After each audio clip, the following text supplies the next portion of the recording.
This blonde woman literally spat in my face and called me trailer trash for ordering the cheapest item on the menu. She screamed at security to drag me out like garbage. Little did she know, my husband was about to buy the entire building she was standing in. Before I tell you how this woman's life completely crumbled in 48 hours, smash that subscribe button and hit the bell icon. This story will make your jaw drop, and trust me, the ending is absolutely savage. Stay until the very end. You won't believe what my husband did next. My name is Adeline, and I need to tell you about the most insane 48 hours of my life.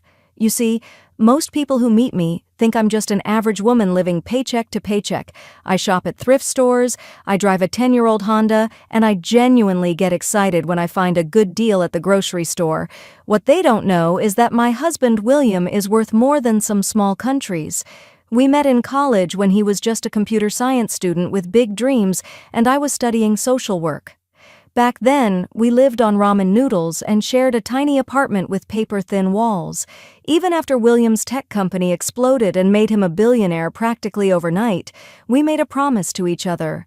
We would never let money change who we are at our core. I still buy my clothes from discount stores, and honestly, I love it that way. This whole mess started because I had a meeting at the Crystal Palace, which is basically the most exclusive private club in our city. Think marble floors, crystal chandeliers, and membership fees that cost more than most people's houses. I was there to meet with a potential partner for my charity foundation that helps underprivileged kids. The irony wasn't lost on me that I was trying to help poor children while surrounded by people who spend more on lunch than most families make in a month. I walked in wearing my usual outfit, faded jeans that I'd owned for probably 5 years, a simple cotton top from a discount store, and my trusty sneakers that had seen better days. The hostess gave me a look that could freeze water, but she couldn't exactly turn me away since I had a confirmed reservation. She led me to a table near the back, probably hoping to hide me from the other guests. When I opened the menu, my eyes nearly popped out of my head. $200 for a steak, $150 for pasta, $300 for lobster. I flipped through page after page of ridiculously overpriced food until finally, buried on the last page, I found salvation. A simple garden salad for $50. $50 for lettuce and tomatoes felt crazy to me, but it was literally the cheapest thing on the entire menu. I was sitting there, minding my own business and waiting for my charity meeting when she appeared. Stephanie Crawford. Picture the most stereotypical rich blonde you can imagine, then multiply that by 10. She was wearing a purple dress that probably cost more than most cars, with diamonds dripping from her ears and neck like she was heading to the Met Gala. Her hair was pulled back so tight it looked painful, and she had this fake British accent that she clearly thought made her sound sophisticated. The moment she laid eyes on me, I could practically see the gears turning in her head. Her perfectly sculpted eyebrows shot up, and she started whispering to her equally overdressed friends while pointing in my direction. I tried to ignore it, but their whispers were getting louder and more obvious. That's when things took a turn for the worse. Stephanie strutted over to my table in her designer heels that clicked against the marble floor like gunshots. She looked me up and down with pure disgust, like I was something she'd scrape off her shoe. "Excuse me, miss," she said in that fake accent, her voice dripping with condescension. "I think you might be in the wrong place. This isn't a soup kitchen." I looked up at her calmly and smiled. "I'm actually waiting for a business meeting." "Thank you for your concern." But that wasn't enough for Stephanie. Oh no, she was just getting started. She laughed, this horrible, shrill sound that made everyone in the dining room turn to look at us. "A business meeting? Honey, what kind of business could someone like you possibly have here?" She gestured at my clothes with obvious disgust. "Did you get lost on your way to the food stamps office?" I felt my cheeks burning with embarrassment as more and more people started staring. But I kept my composure. I belong here just as much as anyone else. That's when she really lost it. Stephanie's face turned red with rage, and her voice got loud enough for the entire dining room to hear. "You belong here? Look at yourself. Those jeans have holes in them. Your shoes look like you found them in a dumpster. You probably can't even afford the cheapest thing on this menu, you trailer trash." The entire restaurant went silent. Every conversation stopped. Every fork paused halfway to someone's mouth. All eyes were on us, and I could feel the judgment radiating from every table. But Stephanie wasn't done. She was on a roll now, feeding off the attention. "I bet you're here trying to scam some rich man into buying you dinner. Well, let me tell you something. We don't tolerate your kind here. This is a place for people with class, with money, with actual worth to society." I tried one more time to de-escalate. "Ma'am, I really think there's been a misunderstanding. I have just as much right to be here as you do." That's when she completely snapped. Stephanie's face contorted with rage, and before I could react, she actually spat in my face. Actual saliva. In front of a room full of people. The shock and humiliation hit me like a physical blow. "Get out!" she screamed. "Get out of here right now, you worthless piece of trailer trash! Security! Security!" The spit was still dripping down my cheek as she continued her tirade. "I want this garbage dragged out of here immediately. She's probably here to steal something. Look at her. She's exactly the type who would rob us blind the moment we turn our backs." 2 security guards appeared, looking extremely uncomfortable with the situation. I could see in their eyes that they knew this was wrong, but Stephanie was practically foaming at the mouth. "If you don't drag this trash out of here right now, I'll have your jobs," she screamed at them. "I'm a platinum member of this club, and I demand that you remove this thing from my sight." The security guards looked at each other, then at me apologetically. "Ma'am," one of them said quietly, "I'm really sorry, but we need to ask you to leave." As they escorted me through the dining room, Stephanie wasn't finished. She followed behind us, continuing her verbal assault. "That's right. Take out the trash.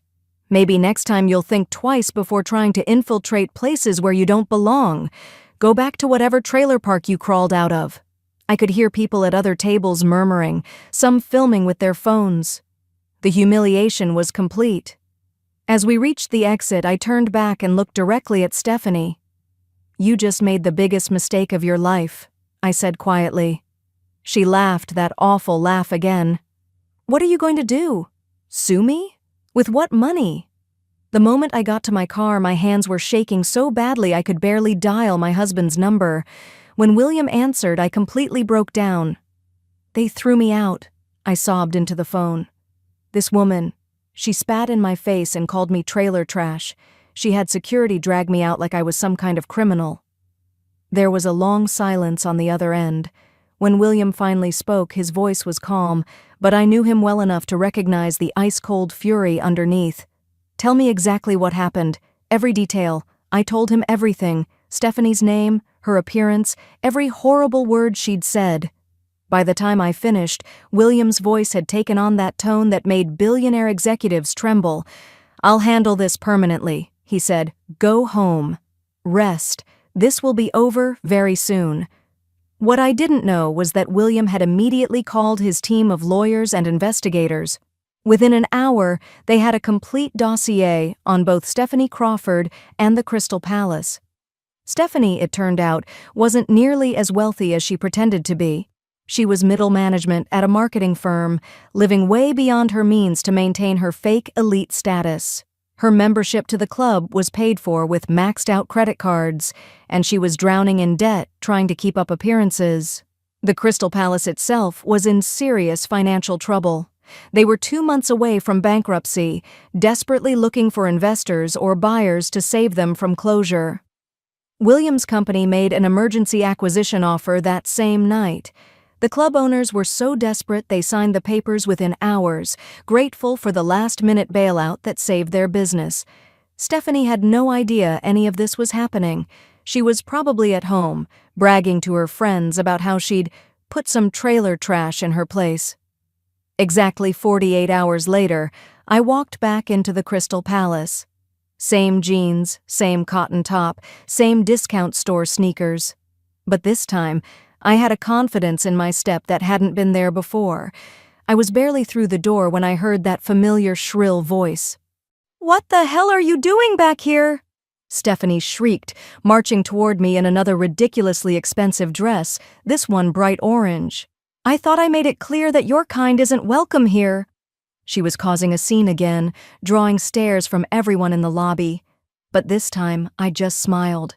"Security!" she screamed. "Security, get over here right now! This woman is trespassing! I want her arrested!"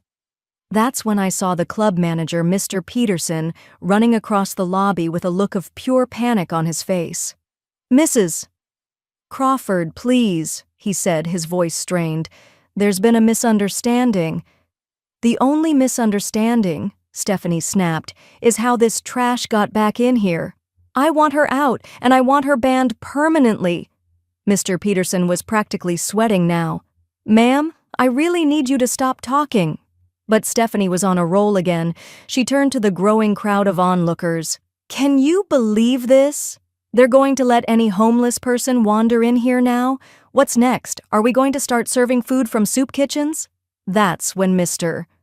Peterson finally found his voice.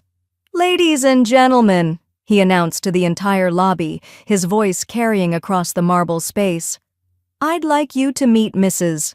Adeline Harrison, the new owner of the Crystal Palace." You could have heard a pin drop. The silence was so complete that I could hear the tick of the antique clock in the corner. Stephanie's mouth fell open, her fake British accent completely forgotten. "What?" she whispered, her face going white. "Mrs. Harrison's husband purchased the club yesterday," Mr. Peterson continued. "Every building, every asset, everything. She now owns this entire establishment." I watched as the realization slowly dawned on Stephanie's face.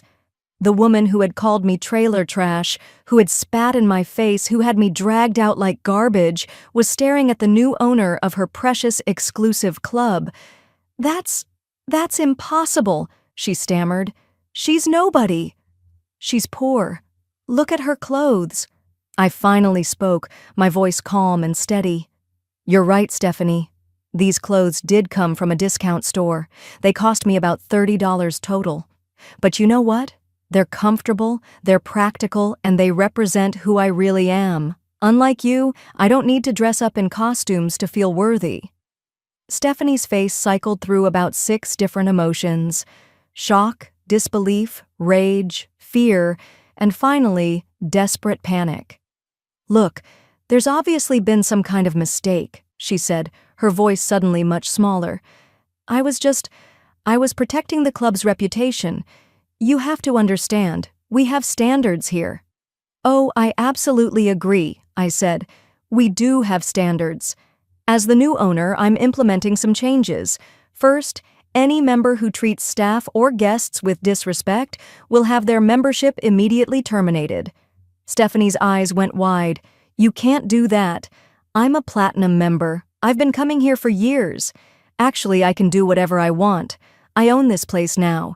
And based on your behavior both today and 2 days ago, I'm afraid your membership is terminated, effective immediately."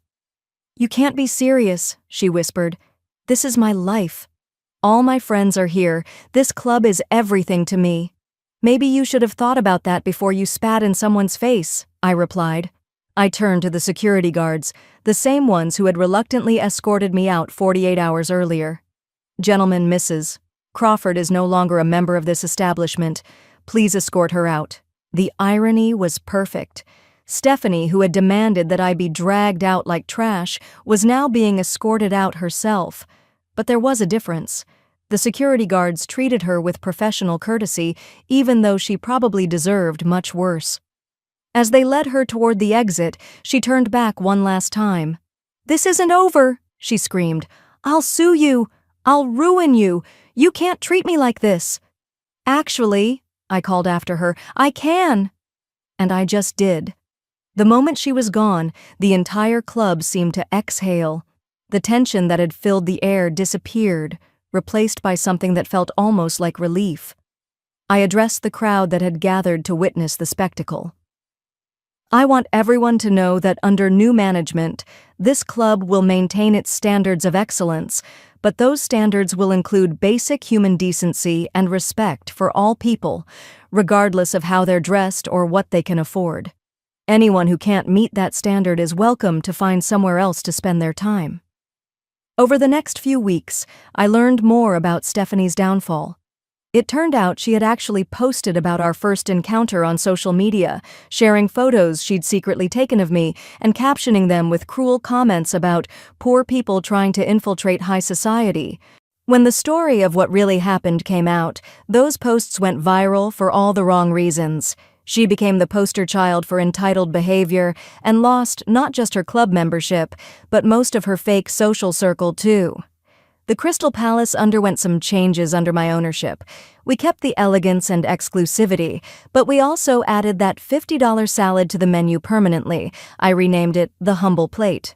More importantly, we instituted mandatory training for all staff about treating every guest with dignity and respect, regardless of their appearance or apparent wealth. As for me, I still shop at thrift stores. I still drive my old Honda. I still get excited about finding good deals. But now I also own one of the most exclusive clubs in the city, and every time I walk through those marble halls in my discount store clothes, I'm reminded that true class has nothing to do with what you wear or how much you spend. It's about how you treat other people. The whole experience taught me that sometimes the most powerful response to cruelty isn't anger or revenge. It's simply being yourself and letting the truth speak for itself. Stephanie thought she was putting me in my place, but all she really did was reveal her own character. And that $50 salad? It ended up costing her everything. Can you believe someone's entire world collapsed because they couldn't show basic human decency? If this story gave you chills, absolutely destroy that like button and share this with anyone who needs a reminder about treating others with respect. Subscribe for more jaw-dropping stories of instant karma and tell me in the comments, what would you have done in Adeline's shoes? The revenge was savage, but was it justified?